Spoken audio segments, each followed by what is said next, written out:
हाय बच्चों, ये क्लास 8 का लेसन सेकंड है हिस्ट्री का। From trade to territory. Trade मतलब व्यापार, टेरेटरी मतलब क्षेत्र। इस लेसन में देखिए यहाँ बताया द कंपनी स्टेबलाइज्ड पावर। इस लेसन में आपको ये बताया जाएगा किस तरीके से अंग्रेज़ों ने व्यापार करने आए हमारे भारत में और किस तरीके से पूरे भारत पे अपना पावर, अपना अधिकार जमा लिया। वो पूरा इस लेसन में आप तो स्टेप बाय स्टेप पढ़ेंगे या जानेंगे। तो पहले देखिए, Aurangzeb was the last of the powerful Mughal ruler. Aurangzeb को माना जाता है कि ये मुगल साम्राज्य के सबसे अंतिम शासक थे। He exercised control over a very large part of the territory that is now known as India। और इन्होंने बहुत दूर दूर तक बहुत ज़्यादा क्षेत्रों पे अपना कब्जा जमाया था और इन्हीं राज्यों को आज भारत के नाम से जाना जाता है।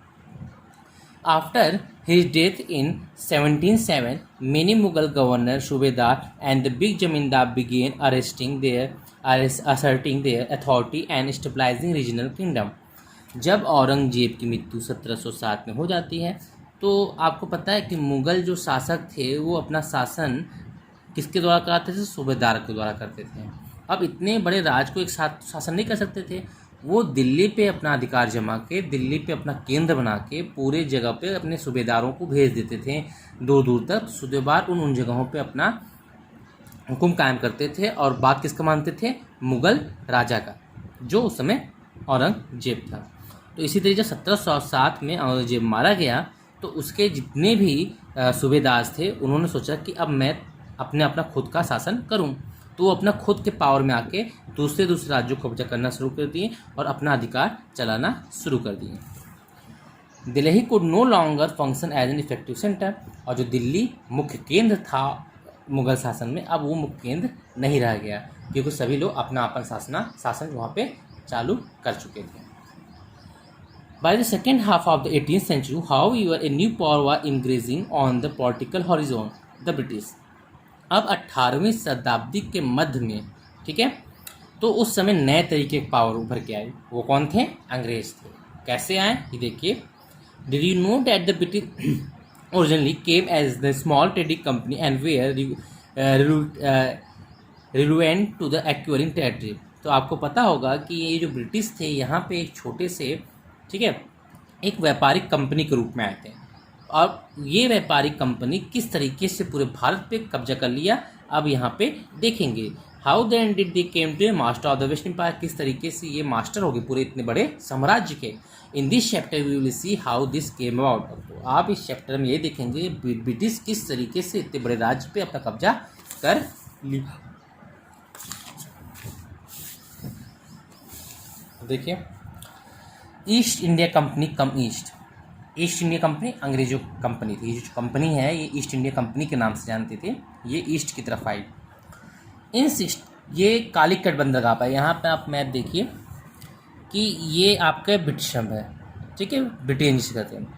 अब वो इस तरीके से आए थे। ये वास्को डिगामा का है, ठीक है, ठीक है। ये इस तरीके से आए थे, उन्होंने ही भारत को खोज किया था। तो सबसे पहले अफ्रीका पहुँच गए थे, फिर वहाँ से इन्होंने अपना पहुँचा। तो ये भारत का ये जो क्षेत्र है यहाँ पे, ठीक, कर्नाटक जिसे कहते हैं, ये कालीकट। तो इसी जगह पे ब्रिटिश पहले आए, कालीकट बंदरगाह पे, ठीक है। इन 1600 the East India company acquired A chapter from the ruler of England queen Elizabeth first. तो 1600 शताब्दी की बात हो रही है। ईस्ट इंडिया कंपनी अपना इतिहास शुरू करती है और इंग्लैंड में उस समय किसका शासन था? क्वीन एलिजाबेथ फर्स्ट का। एलिजाबेथ सेकेंड भी आएंगी, पर यहाँ पे एलिजाबेथ फर्स्ट का शासन था। कब? 1600 में। कहाँ पे? इंग्लैंड में।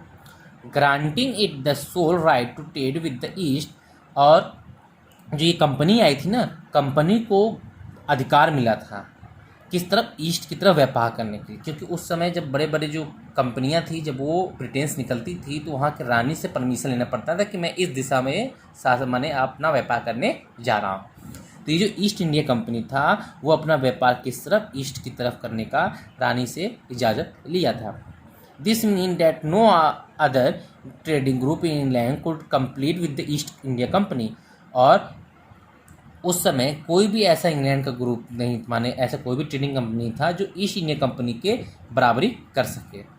With this chapter the company could venture across the ocean looking for new land from which it could buy goods at the cheap price and carry them back to Europe to sell higher price. जब company वहाँ से चली समुद्रों के रास्ते, तब उनके लक्ष्य ये था कि वो एक अच्छी जगह का तलाश कर रहे थे जहाँ पे सस्ते सामान खरीद के और उसको फिर यूरोप में ला के महंगे दामों में बेचा जाए। The company did not have to fear competition from the other British trading company, और इस कंपनी को किसी दूसरी कंपनी से कंपटीशन भी नहीं था जो भाग रहे थे। ठीक है। Mercantile trading company in those days made profit primarily by excluding the competition so that they could buy cheap and sell dear. तो इसका मीनिंग यहाँ पे देखिए, ठीक है, a business enterprise that make a profit primarily through the trade buying goods cheap and selling them at higher price. ये एक ऐसा बिजनेस कंपनी था जो सस्ते सामानों को खरीद के महंगे दामों में बेचते थे, इसलिए ये इसके पास कोई दूसरे कंपनी इसके जोर नहीं दे पा रही थी, क्योंकि ये कंपनी ईस्ट इंडिया कंपनी उस समय सबसे मजबूत कंपनी था जो सामानों को सस्ते में खरीद के महंगे दामों में बेचता था। The royal character however could not prevent other European power from the entering the eastern market. By the time the first English ships sailed down the west coast of Africa round the Cape of Good Hope and across the Indian Ocean, ठीक है। तो ये पहली जो क्या था शाही जहाज़ थी जो ईस्टर्न मार्केट से होते हुए ये केप ऑफ गुड होप से होते हुए कहाँ पे इंडियन ओशन पहुँची। देखो केप ऑफ गुड होप ये है आपका, यहाँ से होते हुए भारत के तक पहुँची थी, ठीक है। The Portuguese and already flying their preference in the western coast of India and had their base in the Goa. तो मैंने पहले देर समझाया था कि वास्को डी गामा इस तरफ से वो खोज करते हुए आया था जो यहाँ पहले कालीकट बंदरगाह पे पहुँच चुका था, तो ये पुर्तगाली था। तो इसके बाद ईस्ट इंडिया कंपनी आए थे। जब ईस्ट इंडिया कंपनी आए तो यहाँ पे उन्हें पुर्तगाली पहले से ही मिले जो यहाँ पे अपना व्यापार शुरू किए थे in the western coast of India and had their base in the Goa. In fact, it was a Vasco da Gama, a Portuguese explorer who had discovered the sea route to India in 1498.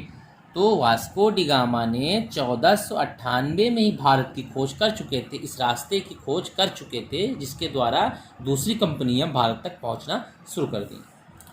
By the early 17th century, the Dutch too were exploring the possibility of the trade of Indian Ocean, so the French trader arrived on the scene.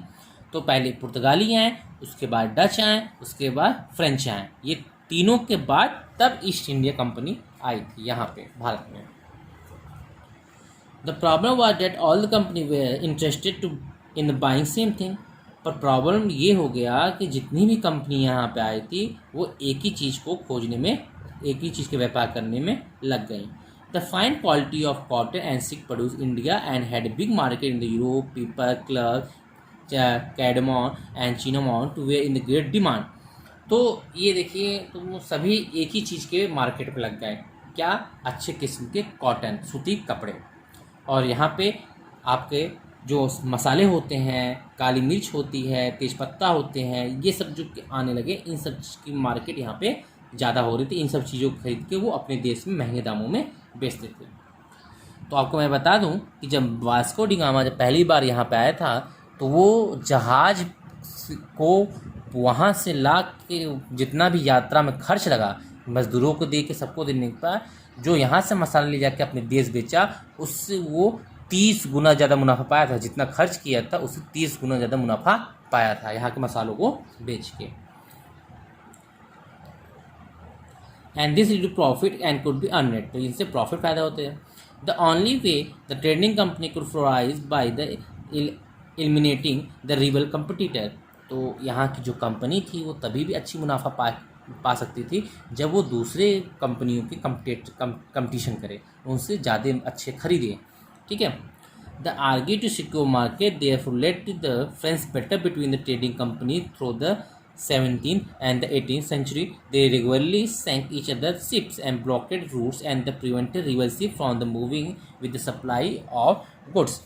तो जब इतनी कंपनियां आ गई, सब में profit करने का वो हो गया लालच, तो क्या कि वो एक दूसरे से लड़ना शुरू कर दी, एक दूसरे के जहाज़ को लूटना शुरू कर दी, एक दूसरे के सी रास्तों को ब्लॉक करना शुरू कर दी ताकि वो यहाँ आ ना पाए, व्यापार ना कर पाए। ये सब चीज़ वहाँ पे चालू हो गया। कहाँ पे? भारत में।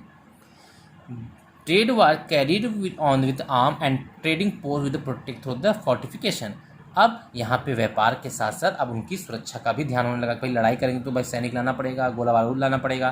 तो इससे वहाँ पे भारत में गोला बारूद, सैनिक वो लोग लेके आना शुरू कर दे, राजा से अनुमति लेके। This effort a fortified settlement and carry on fortified trade also led to intense conflict with the local ruler. और यहाँ पे अब एक तरीके और प्रॉब्लम हो गया। अपना अच्छा अधिकार पाने के लिए, अच्छा ज़रूरतों को पूरा करने के लिए अब राजा क्या किए, वो लोग छोटे मोटे राजाओं से भी लड़ना शुरू कर दिए। The company therefore found it difficult to separate trade from polite, but let us how see happen. अब जो कंपनियां थीं, अब उनको यहाँ पे व्यापार करने में मुश्किलें हो रही थी। अब उन्होंने क्या किया, अब यहाँ पे आप आगे देखेंगे, वो आपको मैं नेक्स्ट वीडियो में बताऊँगा।